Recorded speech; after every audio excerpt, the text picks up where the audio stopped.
ഹാരിയുടെ സ്ഥാപനത്തിന് സർക്കാർ കരാർ. ഗണേഷ് കുമാറിനെതിരായ ഹർജിയിൽ റിപ്പോർട്ട് തേടി വിജിലൻസ് കോടതി. മുൻ മന്ത്രി കെ.ബി. ഗണേഷ് കുമാറിന്റെ ഹാരിയുടെ പേരിലുള്ള സ്വകാര്യ സ്ഥാപനത്തിന് സർക്കാർ നിയന്ത്രണത്തിലുള്ള കേരാഫീൽഡും മിൽമയും വിദേശ വിപണന കയറ്റുമതി കരാർ നൽകിയതിന് പിന്നിലെ ക്രമക്കേടുകൾ അന്വേഷിക്കണമെന്നാവശ്യപ്പെട്ട് നൽകിയ പരാതിയിൽ മൂവാറ്റുപുഴ വിജിലൻസ് കോടതി റിപ്പോർട്ട് തേടി. കോടതിയെ സമീപിച്ച ചെഷയർ ടാർസൻ വിജിലൻസ് ഡയറക്ടർക്ക് 2026 മാർച്ച് 13 നൽകിയ പരാതിയിൽ എന്തെല്ലാം നടപടി സ്വീകരിച്ചു എന്നത് സംബന്ധിച്ച റിപ്പോർട്ട് ഹാജരാക്കാനാണ് വിജിലൻസിനോട് ആവശ്യപ്പെട്ടിരിക്കുന്നത്. കേസ് വീണ്ടും പരിഗണിക്കുന്ന ഓഗസ്റ്റ് 20 മുൻപ് വിശദമായ റിപ്പോർട്ട് നൽകണം. സംസ്ഥാന സർക്കാരിന്റെ നിയന്ത്രണത്തിലുള്ള സഹകരണ സ്ഥാപനങ്ങളായ കേരാഫെഡ് വിപണനം ചെയ്യുന്ന വെളിച്ചെണ്ണ ദുബായിലേക്ക് കയറ്റുമതി ചെയ്യുന്നതിനും മിൽമ ഉൽപ്പന്നങ്ങൾ ഓസ്ട്രേലിയയിലും ന്യൂസിലൻഡിലും വിപണനം ചെയ്യുന്നതിനുമുള്ള കരാർ സ്വകാര്യ സ്ഥാപനമായ മിഡ്നൈറ്റ് സൺ ഗ്ലോബലിന് നൽകിയതുമായി ബന്ധപ്പെട്ടാണ് പരാതി.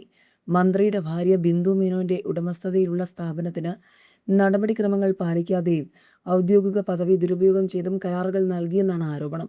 10 ലക്ഷത്തിന് മുകളിലുള്ള കരാറുകൾക്ക് തുറന്ന ടെൻഡർ ഒഴിവാക്കിയെന്നും കരാർ നടപടിക്രമങ്ങളിൽ വീഴ്ചയുണ്ടെന്നും പരാതിയിൽ പറയുന്നു.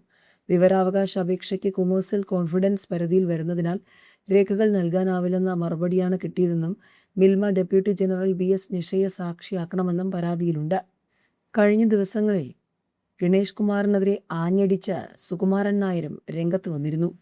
മുഖ്യമന്ത്രിയെ പിന്തുണയ്ക്കാൻ ഗണേഷ് കുമാർ ആരാണെന്നും ആർക്കും എന്തും പറയാം, അതുകൊണ്ട് മറുപടിയില്ലെന്നാണ് സുകുമാരൻ നായരും ആഞ്ഞടിച്ചത്. ഗണേഷ് കുമാർ സർക്കാരിൻ്റെയോ NSSൻ്റെയോ ഭാഗമല്ല, നിന്നെ ആർക്കും എന്തും പറയാം, അതുകൊണ്ട് മറുപടിയില്ലെന്ന് സുകുമാരൻ നായർ പറഞ്ഞു. മന്നം സമാധി തുറന്നിട്ടിട്ട് വീട്ടിൽ പോയിരിക്കാനാകില്ലെന്നും ആവശ്യപ്പെടുമ്പോൾ തുറന്നു കൊടുക്കാറുണ്ടെന്നും സുകുമാരൻ നായർ പറഞ്ഞു. ആവശ്യപ്പെടാത്തപ്പോൾ തുറന്നു കൊടുക്കാനാകില്ലെന്നും സുകുമാരൻ നായർ കൂട്ടിച്ചേർത്തിരുന്നു. മുഖ്യമന്ത്രി അപമാനിച്ച നജി സുകുമാരൻ നായരുടെ വാദത്തിൽ VD സതീശന് പിന്തുണയുമായി കെ.ബി. ഗണേഷ് കുമാർ രംഗത്തെത്തിയിരുന്നു. ഇതിന് പിന്നാലെയാണ് സുകുമാരൻ നായർ മറുപടിയുമായി എത്തിയത്. VD സതീശൻ NSSനെയോ ഏതെങ്കിലും സമുദായത്തെയോ ആക്ഷേപിക്കുന്നത് താൻ കണ്ടിട്ടില്ലെന്നായിരുന്നു കെ.ബി. ഗണേഷ് കുമാറിന്റെ പ്രതികരണം. വ്യക്തിപരമായി അറിയുന്ന ആൾ കൂടിയാണ് VD സതീശനെന്നും ഇത്തരം വിമർശനം ശരിയല്ലെന്നും ഗണേഷ് കുമാർ പറഞ്ഞിരുന്നു. സുകുമാരൻ നായരെ ലക്ഷ്യമിട്ട് രൂക്ഷ വിമർശനവും ഗണേഷ് കുമാർ നടത്തിയിരുന്നു.